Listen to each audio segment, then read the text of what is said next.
I just want everybody to know I have joint custody of my neighbor's cat, and she decided this morning that she wants to spend the morning with me, but she runs around like a maniac and she doesn't let people pick her up. So if you see me leave the screen, it's because she's trying to eat these flowers, and lilies are poisonous to cats. Cat deterrent. Good morning, Paul. Good morning, all. How are you? How are you, Steve? Good. How'd your call go with Joe? It was Joe, right? Yeah. Oh, yeah, it went great. Yeah, it went great. Unfortunately, the listing is very vague for a different unit. It was for their dialysis unit instead of their Cantel Medical, instead of their surgical, where I've got more experience. And it was a region based in Minnesota. The geo wasn't stated in the listing. So he was a really good guy, made a good connection. He's local, so that's cool. But unfortunately, yeah, the listing was totally off base, so it's not a fit. Yeah, unfortunately, it's hard to decipher some of the cryptic information. But I don't know, it's very interesting. Sometimes the job postings, they do it because they have to, doesn't mean the opening is valid, Right. how long it's up there. It is very vague. It is very disconcerting when they do that. So I wonder, I don't know, very odd. But I'm glad you guys were able to connect. So Yeah, he was great. Thanks. I appreciate it. you're welcome. So Jessica, what's happening in your world? Nothing of interest, Sorry to hear. but thanks for asking. I was just telling Barry, my older son is in quarantine for 2 weeks. One of his co-workers, his wife came down with COVID-19. His co-worker doesn't have it, but my son and a bunch of people that they work together, they work in an office setting. They have to stay quarantined for the next 2 weeks. So it's kind of frustrating. My son got a call from his one of his supervisors in Japan, and they're looking forward to him coming over shortly. He's in a critical mission critical role, so he's very excited to be heading out there. And certainly everyone understands, but you know what it's like for us to be in a holding pattern, and my son everyone's in a holding pattern, and I'm telling him to keep your cool, hold the chorus, things will work out, but it's hard sometimes. So very interesting. So good morning, Alan. Morning. Oh, Catherine is coming on board.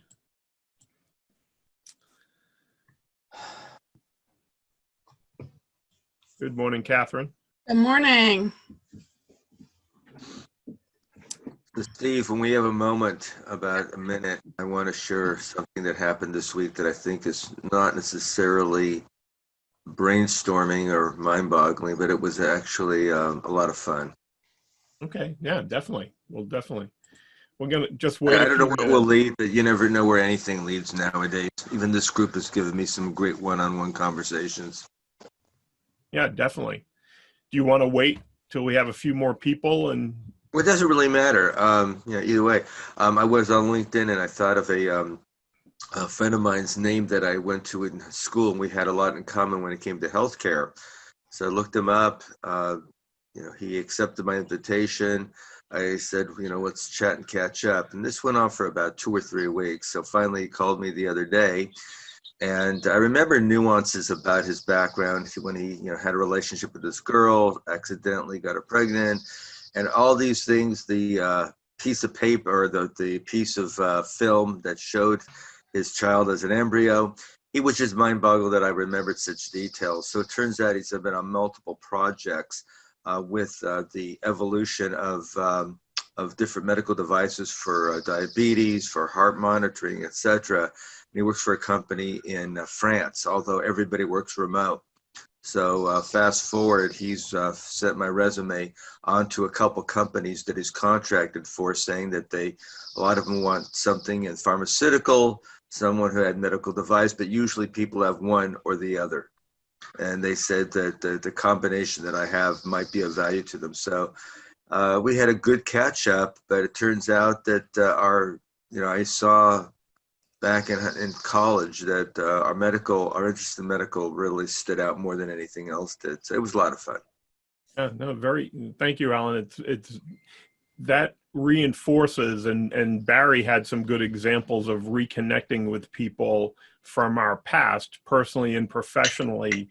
And I think that's a great segue for our topic today. So, but before we do that, welcome Natasha, welcome Melissa, and welcome, we have someone on the call? That's Lisa.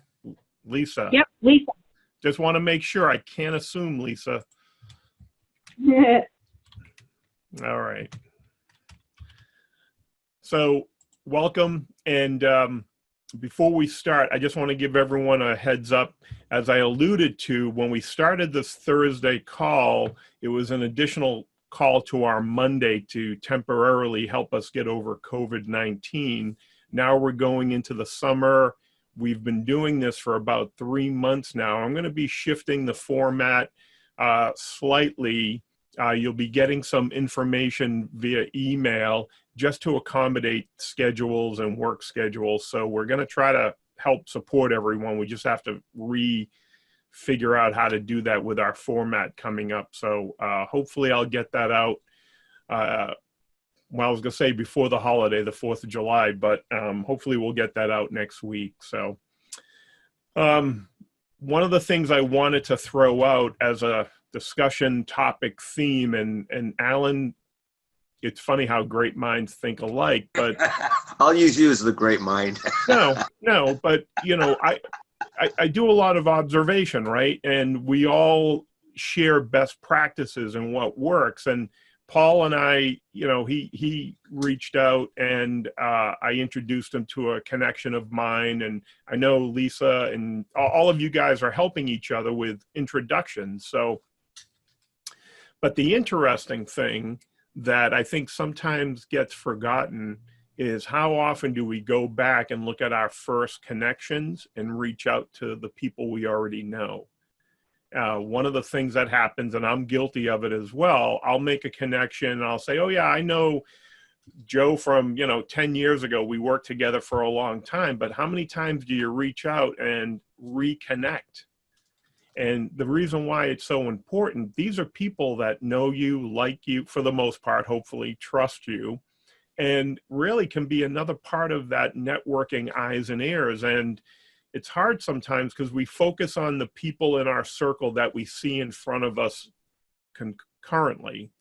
How do we step back and say, how do we expand that? How do I look at people that I do have a good relationship, and do I have a process or a system to stay in touch with them? And it does take a lot of work, and I'm just as guilty. Over the years, I've met and helped and worked with a lot of people, but it's almost a full-time job. And wherever you are in your process of transitioning or growing your business, there's something to be said to be going back and dusting off those diamonds, those gold nuggets, those relationships you had. And I want to throw it out and see if anyone has any good experiences or suggestions on how to best do that going forward. Social media is a great tool, and we get caught up of having quantity versus quality, right? So here's a great networking thought, and I love sharing this.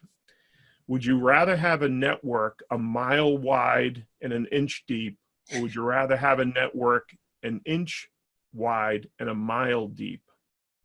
So that's our discussion topic. I want to throw it out there and see if anyone would like to start off. Thoughts?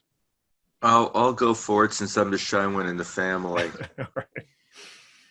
I really don't think it's a quantity of people but it's the quality. So to your point, I'd rather, I suppose, that reflects an inch deep and a mile wide, or whatever the case may be.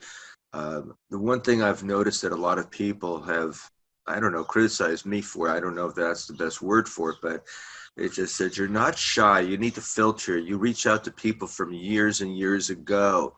What do you want from them? And my answer is we all made a connection back when for a reason. So a manager of mine from 15 years ago reached out to me about 4 months ago, knowing that he had a business a model that I could follow.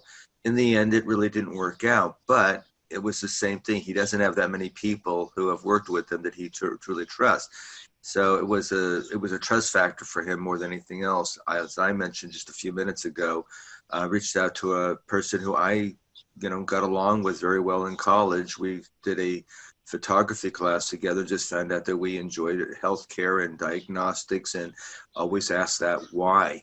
That's just what we had in common, is that, as you were mentioning, why does it do this? Why did they make it this big? Why did they make it this color? He was an engineer. He was a biomedical engineer. So long story short, I think it would be a few people that have some good contacts or good information. Yeah. Thank you, Alan. Other thoughts? Anyone have other good examples? Yes, Melissa. So I just want to share, it's not rocket science or anything, but what's helped me sometimes is to just use Google Calendar and remind myself to reach out to, kind of pick I don't know, I'd say I pick a dozen people that I get in front of and reach out try to do it every quarter. Sometimes it slips to 6 months, but I try not to ever let it go beyond 6 months, but a few times it has. And it's like branding yourself, and they remember me and they remember my name, but I have to keep doing it. So like you said, it could be a full-time job, but I find that this is going to be a great conversation today, because I think we're all guilty of growing our network, but then not nurturing what we already have. So I think that's a really good point. And I don't know, for me, I've being in outside sales, another thing is we're not in the office, we're in the field all the time. So we don't have as many people that see how we work. It's a lot of times it's our customers, our clients, so it's a little different. And I've even become friends with them. And I have a couple that I reach out to that work at the hospital that are nurses, and I'm like, hey, if you hear of anything at university, UCH, let me know. I'll keep my eyes out for you, Melissa, and just kind of stay in front of them, because I know eventually I'll be calling back on that office and rebuilding that relationship. But so that, just wanted to share that. No. There's one guy that I've been doing it with, the 3 to 6 month thing for, it's now over 10 years. Wow. So, wow. And he's at a director level, and he's moved, and lately he was at Synovian Pharmaceuticals, and he reached out to me, but it didn't work out. But still, I was tickled that he, thought of me. And I think it's because of my diligence, and I have a few other companies like that too. Yep. Thank you. No, very helpful. So Evan, good morning. Good morning. We're talking about the power of nurturing your network and people that we interacted with in the past, and best practices, what worked, how do we're so sometimes focused about adding people to our network that we forget to go back and interact with our past or our existing network people, our community, our friends. So very interesting. Anyone else have an example of things that worked or they've done? I got a big mouth, so and I love to talk. The other shy child. Yeah. Great. Well, I found something that works for me, and so I like to share it with as many people as I can, because I'm the kind of person who's an ideas person. I hate detail. I always forget to follow up. You can put it in your Outlook, and then it clicks and you push the button and it's gone forever. I'm like, oh, I forgot to follow up with that person. And sometimes it'll work out where it'll just, you'll find that person again, and it connects, but it's much better to be systematic. So starting this business that I have, I knew my weakness, and somebody that I know recommended HubSpot. Wow. Now, I don't know if anybody uses it. It's free, but I've used CRMs before. It's a CRM, but this is so much better than what I've ever had to use, and it's free. So, I mean, even if, like I say, I was in medical devices, I think I would use it free instead of this. Maybe I'd be redundant because it just provides me a way of customizing it, because you can't customize, right, your CRM from a company, but I can customize this. So as far as follow-up, I can do emails through it, and it will track the emails and let me know who opens it. It will also let me know, I track everything through it, but what I do love about it is the component that I can put, it's called deals. So it's kind of like, these are like swimways, like, I don't know what you want to call them, swim lanes, right? So I can have a 30-day bucket. So if I don't ever lose a deal. Especially as a nutritionist, somebody who's working in wellness and coaching, somebody says no, they're always going to be thinking about it. So I throw them into the 30-day, and I touch them every 30 days. That's what that bucket does. And it was an aha moment when my friend told me to do that. I didn't even think to do that. That's one component. And then there's people that are who are part of my campaigns of reaching out to network, because you talked about networking, and I never thought of it that way. I said, okay, I have a group of people who aren't going to use my services but benefit my services and will network and refer me. So those are people that I reach out to also on a regular basis, and then they get me referrals, but I also, it's, you got to pay it forward. I give them referrals. So it's a different way of looking at it, and it's totally changed the way I build my pipeline. Because I want to get to revenue in 90 days. So that's my goal. And it's really worked well. Do you access it from the web, or is it an app, or what? I never heard of it. Oh, HubSpot.com. You can put it on your computer. It goes on your phone. It's so easy to use. I combine it with Outlook and Calendly.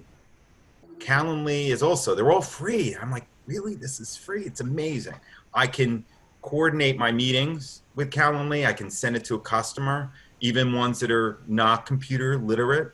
And I had one person who I know wasn't computer literate, and he did it. Just those are my tools, because that's my weakness. You got to turn your weaknesses into strengths. So I hope that helps. It does. Thank you. I didn't know about it. I've heard of Calendly. Evan, I know about HubSpot. What was that second one, and how do you spell it? Called Calendly, not calendar, but Calendly. I worked with that first. It's calendar, but instead of lure at the end, it's Lee, ly.com. And it allows me to set up free or complimentary 15-minute appointments with people. Plus I can set up, like with Steve doing this, I could have that in my calendar, and people could say, I'm going to join this. They'd go to that, and they can put their name in. It automatically puts them into the group. It just made my life easier, because I'm like, I don't want to spend hours a day trying to coordinate this. Thank you. I just looked up HubSpot on the web, and when I went to the homepage, it says only the 14-day trial is free. There is a fee associated with it. So how did you get a free version? I might have been free during COVID. I'm probably going to get charged. It might be that because now, it's been a month or so so I'm okay paying. It's not expensive either. Yeah, I think I don't know, like $20, right? Isn't it? What is it a year? I don't even know what they say. $50, I think. A year, yeah, it's not a big expense, but I don't know what your experience. I don't know what you use, Steve.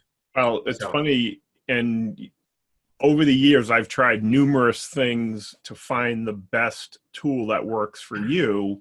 And there is no one size fits all. And because I use Outlook, and I have a scheduling online tool, and I have a newsletter and website and all these other things, trying to find a tool that connects all the elements of your business or of your life is a work in progress. And HubSpot is a great tool for the right person. And there are a lot of different flavors. Zoho is out there, is another good one that's relatively free. So part of this is when you think about what works best for you, you have to step back. Great idea. Evan, Calendly is a great product, and I looked at it in the past, but because my life is scheduled through Outlook, at the time I needed a device, my online calendar that would show my calendar live on Outlook, right? So if you go, it would block things out. So everything's improving. And the funny part is going back to networking and LinkedIn. If you remember years ago, you had the ability for your contacts to make a little note. They had a basic CRM built into Well, they did. Outlook, LinkedIn. And it was great. And I made notes with everyone I met, and I put a calendar to follow up. And then one day you log in, it was all gone. Oh God, I would have shot myself. I did. I mean, Evan, this is the part that. Yeah, technology is scary. I agree. No, technology is scary when you don't have control of it. Yeah. Right. So what happens is, and this is true with any of the social media sites, LinkedIn, Facebook, Twitter, YouTube, whatever you're using, if it's on somebody else's platform, that we have no control. Now, granted, there are going to be updates for security, right? Windows, Apple, everyone has to update their software. But that's different when you're using it. But once you go online and plug into a system, you're kind of stuck there, and that's hard. And I would agree, Evan, too, even for networking, if you can, make a list of people. So has anyone ever heard of the 5x5 approach? There's two ways to think of this. You reach out to one person a day, 5 days a week, for 5 weeks. So if you think about that rotation, it allows you to have a manageable group of people. Just one person a day, and you have a 5-week rotation. Those are the top people in your sphere of influence. That's only 25 people. But if you think about the top 25 people and you spent time sharing articles, reaching out, connecting, and it may shift, but it's a good, simple approach, 5x5. I like that. Whether personally or professionally, and you can modify it, of course. But if you think about how hard it is, reaching out to one person a day, that's a lot. Different. That's one person different each day. I think also the psychology of, it's easy to get depressed and unmotivated, and activity breeds activity. It's one call every day. You could start your day with it, and that's getting you off the ground, running with it. So there's the psychology of helping you with this as well. Yeah. Anyone else have something else that works? Yes, Melissa. Well, before I forget, I keep forgetting to bring this up, so it's slightly on topic, but kind of not. So does anyone recommend joining medreps.com? I joined it. You joined? I joined. This is Lisa. Okay. Because I told them that 10 years ago, I told them I was got an interview, so I'm kind of reluctant, but I've run into people in the field and they recommended it again, and it's gotten even more pricey, but it's not that bad. I don't know what it is right now, but I know it's gone up. I did not. They did it being unemployed. They did it for me for 3 months for $19. Wow. How did you get that? I told them I was COVID unemployed. Okay. And I said, I have no money, but I really like your site. I got a job on it before. It would be nice to have something other than LinkedIn. And she's like, I'll tell you what I'll do for you. She said, I'll cut it off after 3 months so you don't have to keep continuing to pay for it. Okay. So I have 3 months.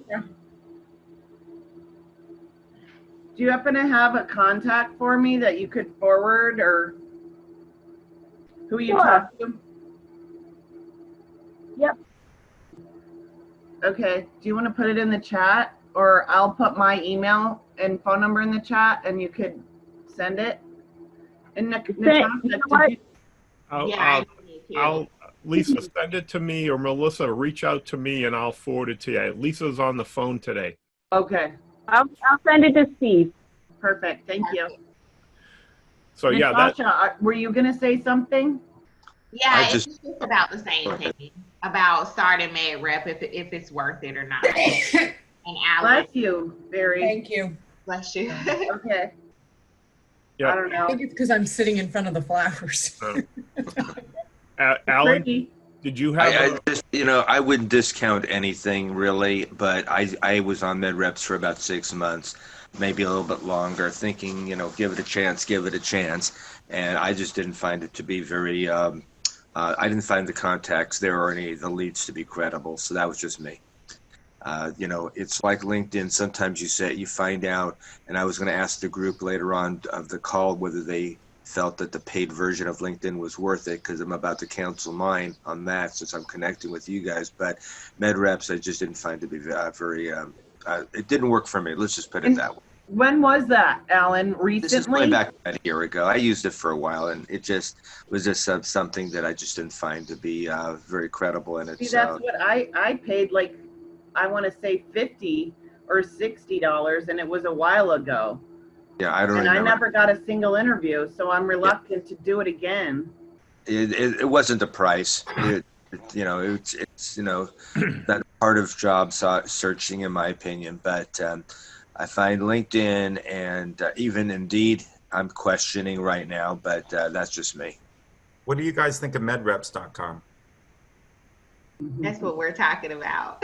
Oh, no, I thought you were talking about LinkedIn, and I'm sorry, I had a phone call. I had to take. Oh, yeah, we're talking about Med Reps. Actually, Oh, you Evan, were. Then I Evan- can tell you the same thing. I bought MedReps. I guess I've been doing this for 20 years. So I did it once when I first started. And I was with a company for 12 years. So it took time. Then I did it again. I don't think I was interested in what I saw. But my coaching, just like Steve says, the best way to get connected to people was not through what came through MedReps. I didn't think it was worth the money, and I'm actually looking to make sure they're not automatic renewing this year. Yeah. Thank you. That was the big question, whether it was worth That's it. my opinion. I don't know what Steve, and not. I mean, I had a value. I got a lot of job offers, and then all of a sudden it was like, there's nothing here. And I found plenty through Indeed and LinkedIn and Glassdoor and all the other ones that are kind of like, I just went crazy. But none of them made a difference. What really made a difference is making sure that you post the right resume. So people found, like, the best interviews I had were people who saw me and approached me and said, oh, you'd be a good fit. They were a recruiter. So they had skin in the game. And I made it through lots of interviews. I just, unfortunately, didn't make the cut, which, not unfortunately, because now I'm doing what I want to do. And it's better to work for yourself. So that's my 2 cents. So, Evan, you bring up a good point. Quality versus quantity, right? Sometimes in the past, you have to think about the evolution of where we are today. At one point, MedReps was a great product and service, and people found jobs there. And for some people, it's still a great tool.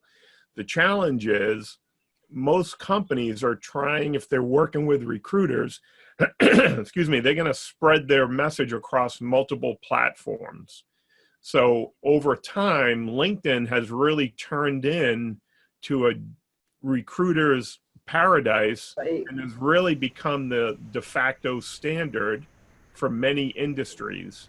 And if I'm a recruiter and I'm already paying a recruiter program on LinkedIn, I'm probably going to use that first. And there are certain companies and people that focus on MedReps. And again, I don't know if it's right or wrong. It's more like apples and oranges versus apples to apples. If you think about even Monster, Indeed, Glassdoor, right? Where do you go to find the ideal job? Mm-hmm. So you can go to these sites to look at the postings, but in terms of networking, and this is, I think, more important, Evan, to your point, I think LinkedIn gives you the best opportunity, tools, to go out there and market yourself and build and nurture a relationship. And I think that's going to be the way that helps you get in front of people. Now, granted, I know you have to find the opening, but my whole philosophy and all of the work and coaching and things that we talk about is you want to dig your well before you get thirsty. And I would start reaching out to companies regardless if they have a job, and start connecting to people, start building this relationship. Paul's a good example. If you're saying I'm trying to work in a specific area, well, look at the companies, what industry, what roles, start building relationships with those companies. Because Melissa, you're in the same boat, right? I don't know if you've met, you're not willing to pick up because of your kids and leave Colorado, right? That area. So, right.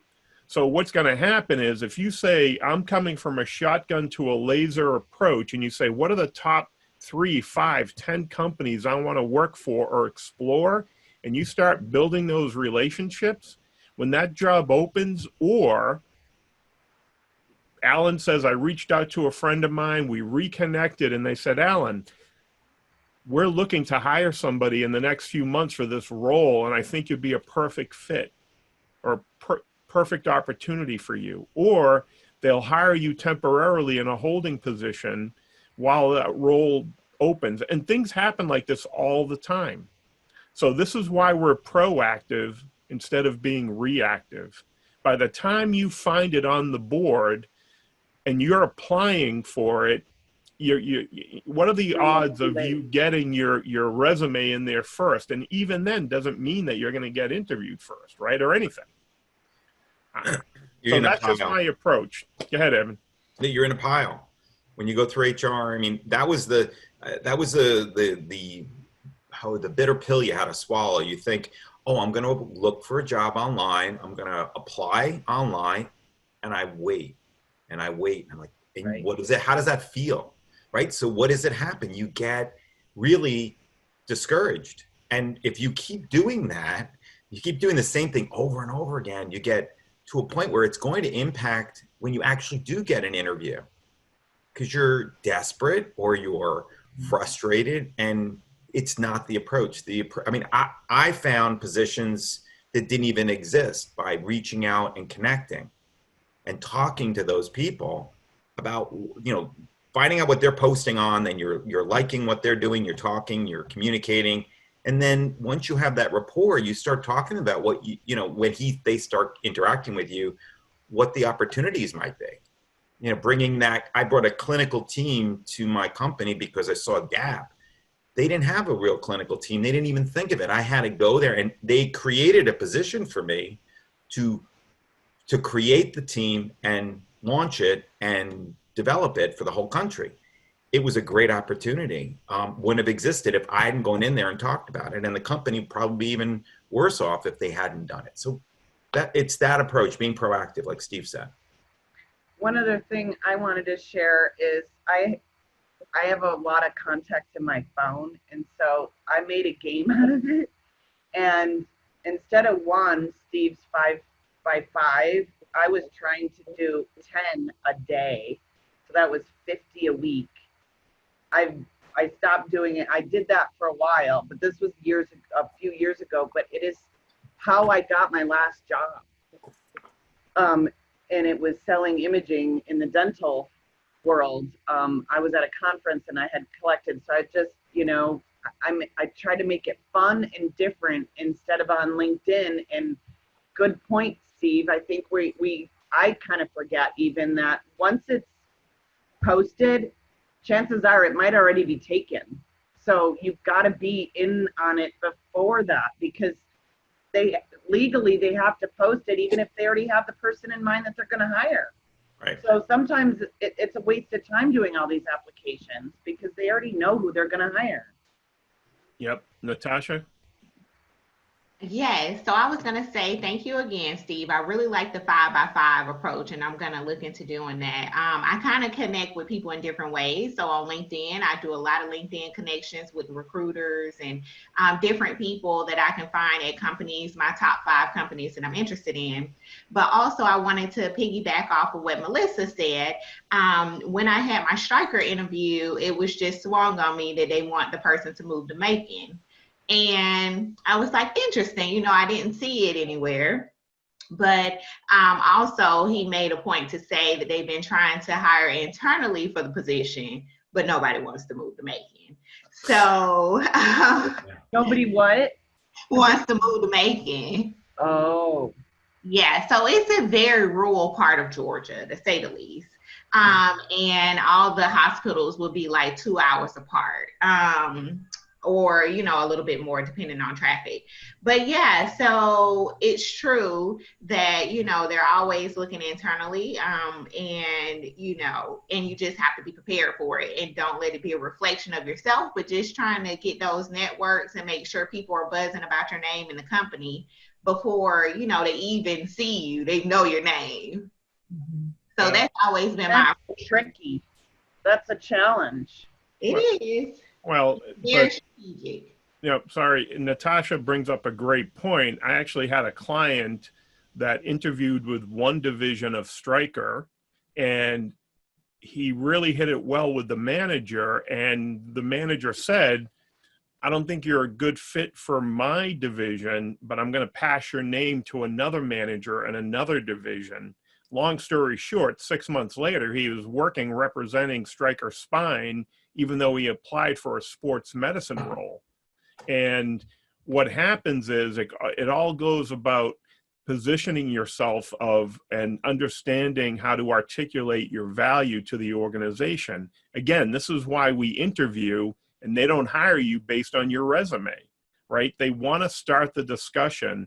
And Stryker's a perfect example. When you have companies with multiple divisions, they're going to share candidates, right? Because as you know, good people are hard to find, and the right good person is even harder. So what happens is everyone wants to be a hero to somebody. If I'm a manager in one division and I pass on a great candidate to somebody else, I'm a hero to these people, and I just help the company. And it's the same thing we do here, right? If we help each other out and we can pass a name along, that's great. That's a positive thing. So everything we do is focused on positioning ourselves as best as possible. And Alan, I'm going to answer your question in a roundabout way. The free versus the paid version of LinkedIn depends on what your needs are and whether or not it's of value to you. And Barry and I, we've talked about this for years. For many, many years, LinkedIn, it was fine. They had so many bells and whistles and features in the free version as they were building their community. It was great. Remember, we had book postings, we had events, we had travel. I probably had 35, 40 books there. And, people would contact me and we would talk about some of the book recommendations. It was great. I got on LinkedIn one day, they're all gone. And you're like, what? It's like, so I got very discouraged with LinkedIn, and I said, you know what? I'm not going to give them any money if that's what they do, is they build their community and then kind of screw you over. But I had to amend that because Barry and I are running a number of groups, and there were some additional tools we needed. And a couple times a year, I'll go in and I'll get the paid version because we need to do some group management, and I need the tools that they took away from the free version. Mhm. On the other hand, if you're transitioning, I'm going to throw this out to the group. What benefits do you find in the paid version that you don't get in the free version? And have you benefited from it at all? I think I take for granted what I get for the paid version, and I have a feeling I'm going to find out what it is I'm missing with the free version, but the only way to find that out is to go off of it for about 3 months to see what I find I'm missing, and to say, okay, is this worth $65 if you're out of work? Exactly. Natasha? Okay. Listen, I'm headed off. Sorry. Okay. All right. Thank you so much, group. This has been great. I'm so sad to know this is the last meeting, but I had to hop on. All right. Who's your On interview with? Mondays, right? We'll be back. We'll have a meeting on Monday, but yes, this is our last Thursday summer meeting, but Yes. we'll still be around. Okay, yeah, I'll Thank be you. in touch. I'll try to jump on Mondays. Good All luck. right. Thanks, Natasha. Take care. Good luck on your interview. Thank you. Good luck. Lisa Calandro, did you have a thought about your LinkedIn? Hello, good morning. Do you see my picture like really funny? You see me and then you see a picture behind me? Yeah, Yes, your filter. picture is sideways. I can't figure out how to fix it, so I'm sorry. You have me and then you have me sideways.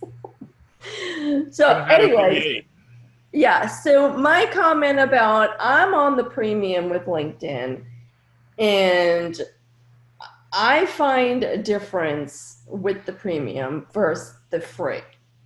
You get more emails, you get more communication, you get more access. That's my personal opinion. Whenever, when I really need to bump up my LinkedIn people and contacts, I join the premium. I just feel it's more worth it. The only thing I don't like, and I know, I understand what you're saying about LinkedIn, if I need help, they're really not there to help and they really don't answer. And it's almost like they're talking another language. Like you ask them a question and you ask them 3 questions, they only answer 1. And then you got to go back and forth and ask them the other questions. So, I think their customer service is not very good for someone paying. And I've mentioned that to them before.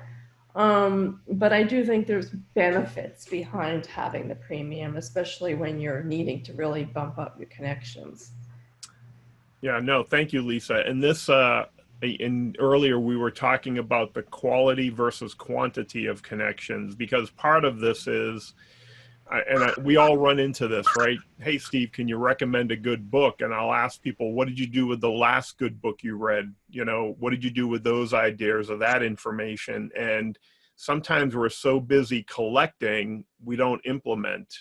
And I see sometimes, and I understand LinkedIn is in business to make money.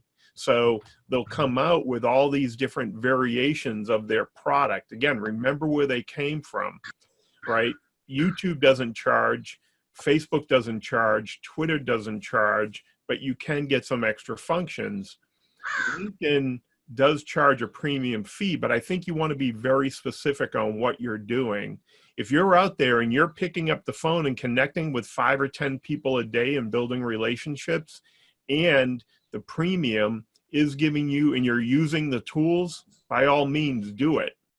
But I know a lot of people have premium and they're not using the full breadth of the tools. And then is it worth it? That's a tough question.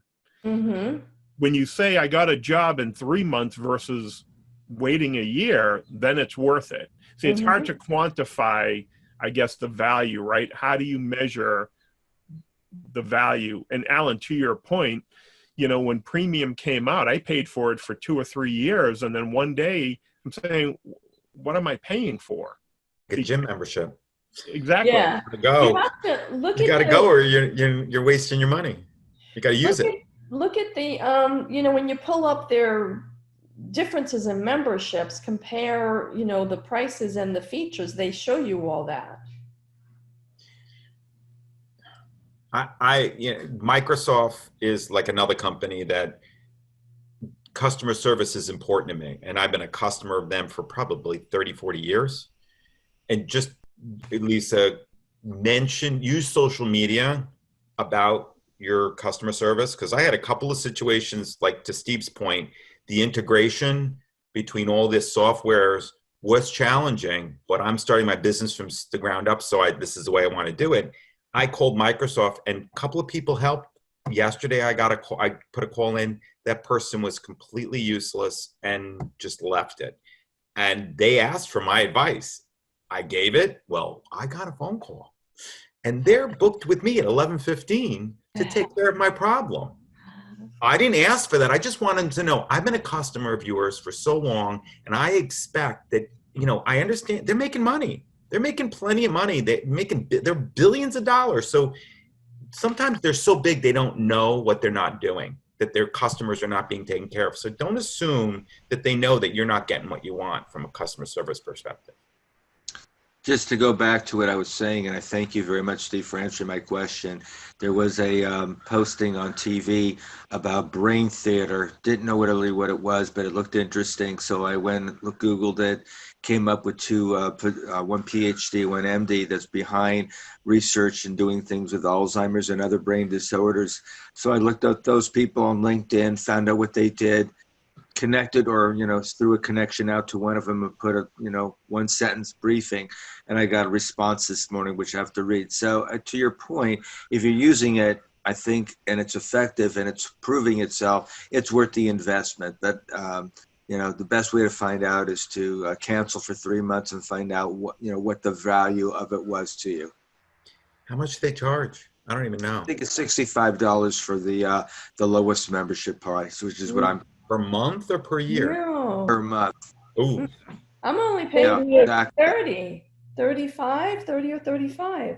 Well, they have different, they have Levels. They have levels, they have business, they have career, they have just a basic premium, and it's all different flavors of the same thing. And this is why it's important to know what you need, right? So the in-mails they started charging for, which was interesting, and I hate to say this, but when we started the groups years ago, again, for those of you who remember way back then, the benefit of joining a group was you could send unlimited messages to people in the group. That's why you would join a group.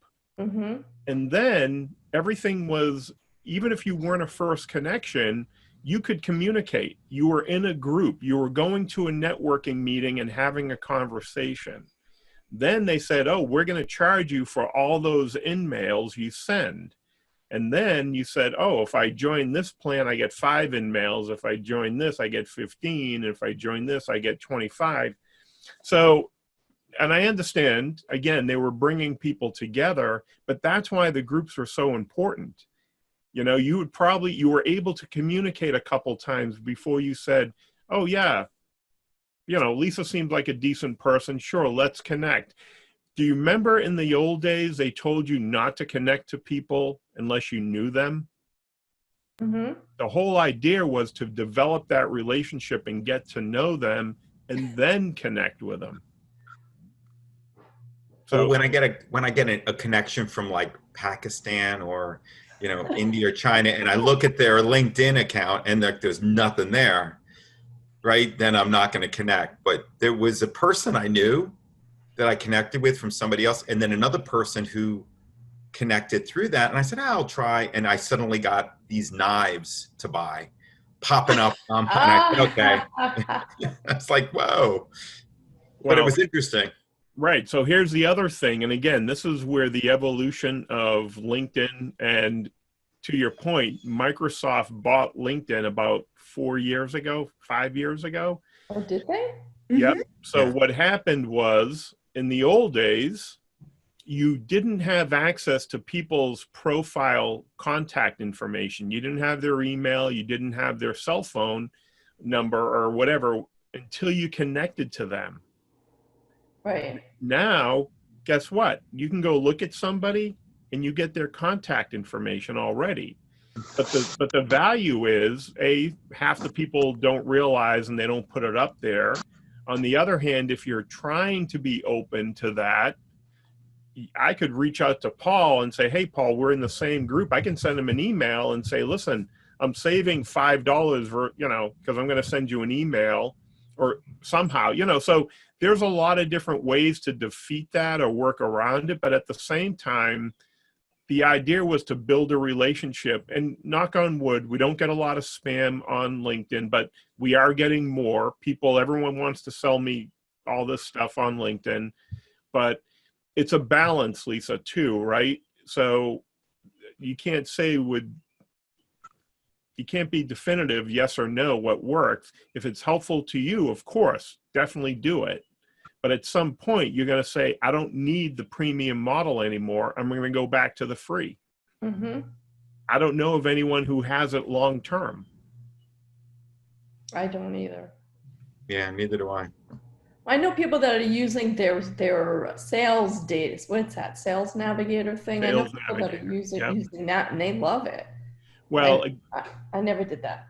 right. Well, here's the thing. Two people who use it, recruiters who are online using this, because this, unfortunately, LinkedIn has become a recruiting haven.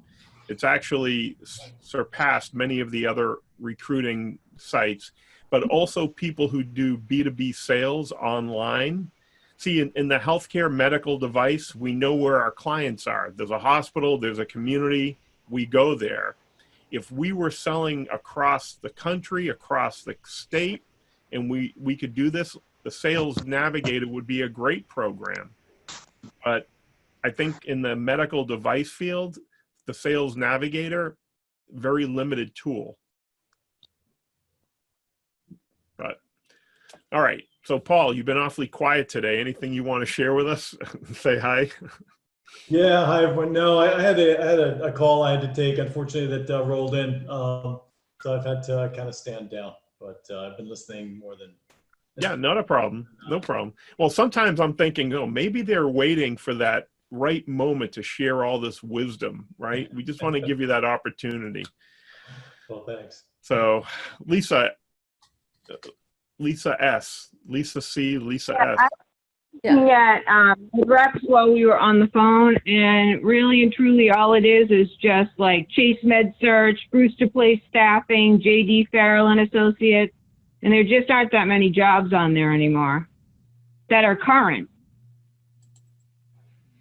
Yeah, I think LinkedIn is really taking the bulk of that away. That's, unfortunately, that's where the trend. If there was one place to go, I would say stay on LinkedIn, especially if you had to pay a fee.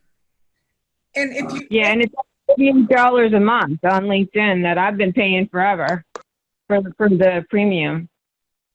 Yeah, Barry, what were you going to say? I just was going to say, I really do think that LinkedIn has become the 800-pound gorilla. You don't really hear about Monster anymore. People used to pay for the ladders to get access to $100,000 jobs. All that stuff has gone by the wayside because everybody realized that LinkedIn really does have a corner on the market other than Indeed for more local stuff or to be able to do those Glassdoor type searches to get information on the culture of the company. Because absent having a person that you can connect to, you can look at those reviews. But I think everybody realized very quickly that most of the reviews were either fake ones for human resources to try and do damage control for the disgruntled ex-employees who left bad reviews. So there's really not, I mean, there's not truth because you have somebody who's got a bad taste in their mouth from working for the company and somebody from the company saying, shh, you're going to ruin our reputation. And with LinkedIn, that stuff just doesn't exist. So I think that's why LinkedIn kind of took over. And I got cat hair all over me. What about Career Builder and Simply Hired and like Dice? Has anyone, I feel like they're going on the wayside too, but Yeah, once in a while. 10 years ago, those were huge. Now it's another thing that's just kind of gone by the wayside. And what I found interesting was that Simply Hired couldn't do it on their own. They connected to LinkedIn. And whenever you do a search on LinkedIn, if there was nothing for what you searched for, Simply Hired would plugged in and it would say, this job is available courtesy of Simply Hired. Like Simply Hired was hijacking LinkedIn. They don't even have their own stuff. I mean, it's just. So the question is, Barry, who owns these companies, right? Are people, you know, and you hate to see this consolidation, but there used to be competition. If once LinkedIn, I think, was much more innovative when they were privately owned, and once they got sold, but you see this happening with the social media giants. You know, Twitter and Facebook bought all these competitors and integrated them into their system. Do you remember Lynda.com, the training company? Mm-hmm. Guess who they're owned by? That's LinkedIn now. well, it's Microsoft, but they merged, yeah, with LinkedIn, and it's interesting. So the thing is, Melissa, I mean, short of going there, I don't know how to measure these other sites, but I know the companies are going to go where more people are. And if you look by numbers where medical device leaders and professionals are, the majority of them are on LinkedIn. And What recruiters. about the med reps? Lisa, we just spent the first half hour talking about that. Oh, sorry. Okay, no okay. worries. No, It's no good. no, it's not. And no, we can certainly share the summary. Who would like to share the summary? What are people walking away? Because that question came up. Well, Alan used him about a year ago and said he didn't get very far. I used him like 10 years ago and didn't get a single interview. So I don't think it's worth it. Okay, thank you. And I think that I just LinkedIn step and I'm not doing anything. I think all of this goes back to the point that Steve and I have been making since 2008, and that is you find the best opportunities and land the best opportunities through networking. MedReps is like talking to a stranger. And so people have realized the power of networking, and job boards just are not where it's at because they have the ATS, everything is computerized, there's no personal connections. And if you are not, you know, A to Z, lining up every single peg perfectly, your resume lands in the trash with those systems. And that's what you work around when you network your way into a position. Yeah. And for the longest time, every time we had a meeting or a webinar or people would say, tell me your networking success stories, I always told the story of how I got my last job. It was 100% through networking. Steve actually had me as a guest speaker on one of his weekly calls in 2014, a couple of weeks after I got the job, and he just let me tell the whole story, and everybody was like, oh my God. The bottom line is it's all networking. And I can't say it enough. If anybody wants to hear that story privately, I'm happy to tell you. I'm not going to hijack the conversation. Well, you know what? It's interesting. You step back a little bit, and it just reminded me when, even though the internet was relatively, it was established, right? In at 2000, 2005, the internet was well established. What wasn't established in 2005? LinkedIn. Well, more than that, social media. Yeah. So what happened is, if you look at, you know, we always talked about even in person, right? We networked locally. I belong to my local business, commerce, Chamber of Commerce. I belong to other local groups. And what happens is people were doing business with people they know, like, and trust, right? Where do you buy a car? Where do you get your, you know, your roof done, right? So we would ask our community, our local networking, church, neighbors, whatever. And Bank. What was that, Lisa? Bank. Yeah, bank. Yeah, waiting in line. My wife, she would ask me something and I would give her, you know, she asked a question one day and she's like, yeah, that doesn't make sense. And then she comes back from the supermarket and I said, where'd you hear that? Oh, there was a woman talking in line. So if she said it, it must be true. Because it was unsolicited, right? So she's like, oh, I know her. And they were just talking about it. But so if you look at where the online job boards were, and then where social networking started coming in, it's funny how the pendulum shifted a little bit. And I haven't done a study, but I know there's information out there about when you expand your network, and that's why, though, you have to be careful. You still have to have that laser focus on building and nurturing that network. And so this is one of the things, and I'll just share this because this is important. If you're in a medical device group, right, and right now our medical device group has about 60,000 people. At one point it was close to 90,000. And people would say, hey, I joined the group. I want to network with other like-minded individuals. Well, if you were going to network in the orthopedic sports medicine role, that would allow you to focus on people who sold orthopedic sports medicine. You couldn't network with every medical device specialist in that. Even now, 60,000 people, you have to start somewhere. Orthopedics, and then from orthopedics, I'm going to go to sports medicine. And then you just may say, I may focus on ACLs or shoulders, right? So it allowed you to go in there and just refine, refine, refine. And that was the benefit of this. So when you start this process, as you get more specific on what you're looking for, it's going to help you be more targeted with your networking and where you spend your time, your energy, and your money. So I think that's so important, and it's still hard to narrow down when, you know, we're getting mid-career level, and I mean, at least I am. So sometimes I struggle with that because I have capital medical equipment, pharmaceutical, medical device, and software.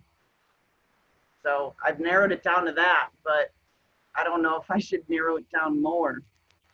well, let's put it this way, Melissa. If I asked you for a recommendation for a restaurant in the neighborhood, are you going to say, well, sure, what, there's a good Chinese, Italian, Japanese, Mexican restaurant? That doesn't really help me, right? So you have to be able to articulate what you're looking for. We're your virtual sales team. See, you're telling me where you're coming from. What I really need to know is, where are you going? So Yeah. I can't And I make, think I'm still guilty of that. It's a mindset thing. I think know. you have to train yourself to stop using the rear view mirror and look ahead. Yes, especially because when you're a jack of all trades, that also means sometimes you're a master of none. And people are usually looking for master of one. So if you keep telling them I'm a jack of all trades, the only companies you're going to appeal to are people looking for jack of all trades, which is usually the minority. And when you can position yourself as a trusted expert, that's the key phrase that Steve and I use all the time. Position yourself as a trusted advisor. And the only way to do that is to be an expert in your field. So if you keep telling people, you know, you've got this big, broad scope of what you can do and what you've done, you're not portraying yourself as an expert. And so that's why the conventional wisdom has always been to tailor your resume for the job that you're applying to, because you have all this experience, but you need to pull out the things that make you the expert in the job that you're applying for. Because if you keep saying, I could do this and this and this and this and this and this, they're like, wow, TMI. And they don't see what they're looking for because they are looking like this. Right. This is the part. And again, this is another great topic when you have to de-emphasize or emphasize certain things, value, goals, achievements, right? Industry specific, company specific, and, you know, make it easy for people, especially if you're, you know, we're talking networking, right? So, and I've shared this story, I think, in the past at some point. Some of you might have heard this. When I had to tell my son what I did, you know, he's like, Dad, he was 6 years old. What do you do for a job? And he would see all my plastic bone models when I was doing trauma. He saw all the equipment. He saw all the videos. And I had to be very simple. So a 3-year-old and an 83-year-old can understand. I help doctors fix broken bones. There you go. That's all I did. So what happens is right now, when you can really just distill that, then you can, if someone asks you, how do you do it? Why do you do it? Where do you do it? Then you can fill that in. That's the conversation that you want to have. But you have to remember, we're so used, and it happens to me, we use industry technical jargon sometimes that people get lost, right? We're networking, and Melissa, what are you known for? Who do you want to help? What do you want to help them do? right? Are you a territory expert turnaround? Do you go in there and you sell, I bring value, high technology to people who are struggling in hospitals to adapt it, you know, whatever. We all have an approach that we want to be known for. But this is the part where, again, to Barry's point, we're such creatures of habit and custom. Now we're being asked to look for a job differently using social media online. Then we have to do it and in such a way that we're marketing and talking about ourselves. For years, we were told, don't talk about yourself. Right. Now we have to go out there and people say, why should I hire you? Well, I'm a good guy. You know, I'm cuddly, I'm cute. I don't know, but it's hard because we have to really, Melissa, to your point, is break that comfort zone, break that mold, and we have to see ourselves through other people's eyes. That's the takeaway. And I'd like to give an example of not seeing yourself through other people's eyes. And it's not work related, but it's something that you can visualize the concept and see the effect. I'm friends with a gentleman who is a musician, and he is a lifelong Billy Joel fan and started a Billy Joel tribute band. And his roadie also happens to be a session bass guitar player. And eventually, because he's a good guitarist, he worked his way into the band. And and I've gotten to know them all personally. The other 5 guys in the band are positive and happy, and just you go to their shows and these concerts. It's like a Billy Joel concert, and it's a religious experience. This bass player has just had a lot of stuff that life has thrown at him, but instead of overcoming it, he's let it get him down, and he's the Eeyore in the band. And he doesn't realize how negative he is. Every time you talk to him, there's another, you know, somebody did something, or he's a sad sack. And he's a super nice guy, but he just comes across as so negative because he's Eeyore. And he said something to me the other day about the fact that he's been receiving the message loud and clear that he's worn out his welcome with a lot of his friends. And I tried to put a positive spin on it and I said, well, you wear your emotion on your sleeve, and it's not everybody can handle that. Because how do you tell somebody you're so negative, nobody wants to be around you, right? So then this goes when you're, go ahead. No, sorry, it's true. No, you're right. So when you're job searching, if you keep getting all those rejections because you're applying online and applying to these blind ads and applying on your computer, eventually that rejection can wear you down. And that's why it is so important to try and stay positive, because it comes through. And go ahead. Yeah, but it is hard. It can be hard, but yes, you're right. I want to just make a comment about what Barry said. When I've done job searches and I go full on, people are, you need to be all in. You need to be able to project you're passionate about the product, the company, the opportunity. And I have people who have never done a job search. They hired out of college to be a teacher and they've never made a change. And some of them are relatives, and I would be disappointed after I've gone full board, done all the research, the follow-up email or letters, thanking for the interview. And they'll keep saying, well, you get too involved and you get your hopes up too high. And I tell them, I have to do that. I have to project that this is what I want. And this is, and here's why you should hire me. So find people who will do that, who will understand that and support you in that, and not be an Eeyore. So Jessica, thank you. It's a little after 11. We can stay on for a few minutes. If you have to go, certainly understand. And but that's a good takeaway. Don't be an Eeyore. Be a Winnie the Pooh, right? He's pretty upbeat. He's pretty helpful. So and cute. That's true. What's your take on the SSI on LinkedIn? I don't know whether it's applicable to people who are going for position. But I'm just curious because I just became aware of it, and I happened to look at another person who's really a great salesperson, and he's #1 in the country, and he's the national sales trainer, and his number was very high, higher than mine. And I didn't know whether the algorithm has any bearing on the success you have in networking and getting known, and like there's any correlation. Yeah. So An acronym, SSI. I'm sorry, social something index or yeah. Social selling index. thank Yeah. you.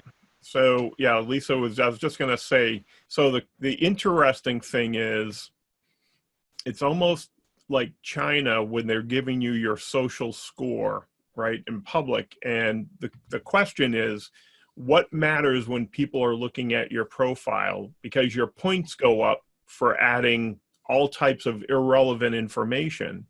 Now, if you think about what LinkedIn is asking you to do, they're asking you to fill out that information to help LinkedIn, not to help you. What do you think they do with that data? They Sell say it. monetize it. Right. So they can go out and say, we have 40,000 people that attended this university, worked in this industry, worked for this company. That's great. But if you're applying for a job and none of that is relevant, does that matter? That's what So I'm asking. it's an apples and orange thing. At the end of the day, and this is a question I want to leave all of you with, because again, unfortunately, we have to wrap it up in a few minutes, but what's the toughest challenge to selling yourself or selling your services, right? On one hand, and this is how it's funny how we all start somewhere in this process. When I was working in orthopedics and trauma, we got training all the time. We were constantly learning and selling and getting trained and doing workshops, right? I was an expert in selling trauma, sports medicine, total joints. Took me years to master that. How long does it take for you to learn to become a master to sell yourself without being emotionally attached, without looking at your value and having a clinical detachment? How long does it take for you to step back and say, I'm selling a service and the service is my ability to accomplish a job? More importantly, to do that with the right attitude and be a Winnie the Pooh versus an Eeyore, right? These are all these factors. It's taking us a year to master our technical skills, our trade, our vocation. People go to college for 2, 4, 6, 8, 10 years. How long does it take for you to learn how to sell yourself? And the question is why? Why does it take so long? Or is it easy? And that's really and I'm not asking you to answer that now unless you do have the answer, but it's a process.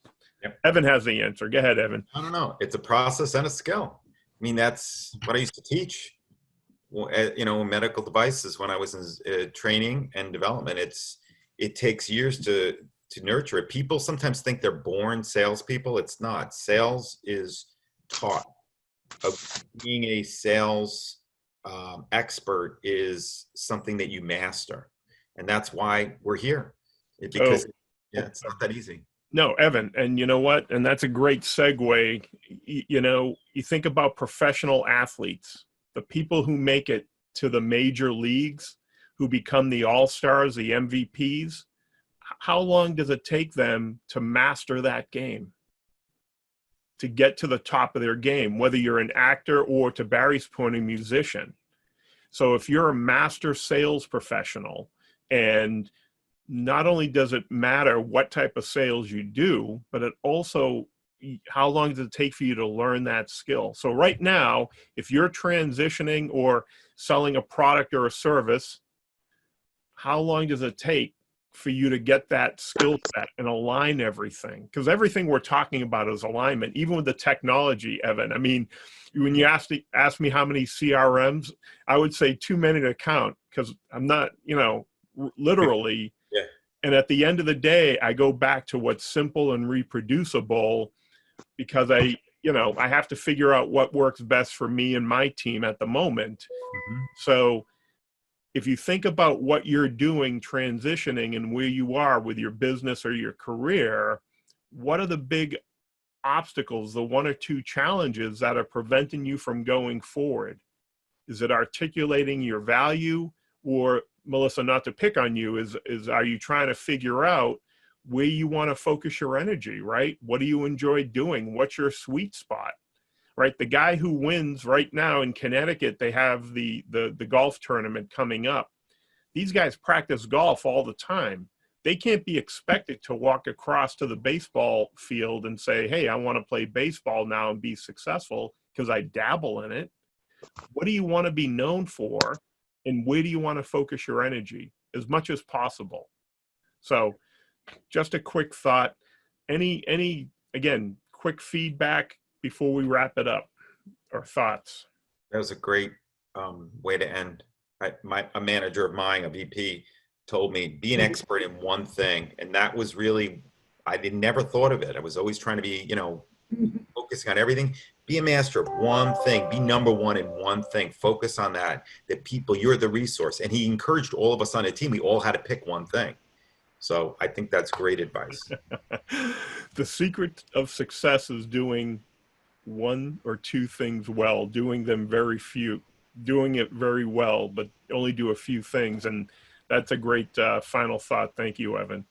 All right. So keep an eye open for an email. Again, we're going to be changing the format up for the Thursday call. The Monday call is still going to be focused on LinkedIn and welcoming and networking for new members. So if you're available Monday, please join us. In the meantime, stay cool, stay dry, stay safe, and have a good weekend. And I'll see everyone on Monday if you're available. Hi, everybody. Bye. Thanks, Steve. Thanks, guys. everybody.